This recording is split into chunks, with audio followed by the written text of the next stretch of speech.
ஞான வெளிச்சத்தில் நடத்தி செல்லும்படியாகும். அவர்கள் எந்த கற்கக அந்த தேசா உங்கள் ஆய்வுக்கு வந்து உங்களுடைய நாளை கொண்டாடி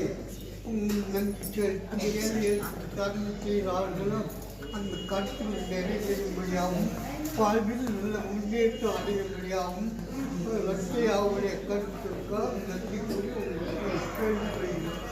ஆசீர்வாதம். ஆண்டவரே, இப்போது நாங்கள்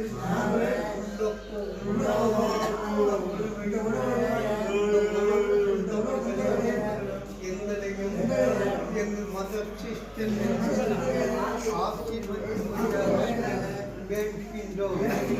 ஆமன். எஸ்பி புகழ், எஸ்பி மதியே வாழ்க.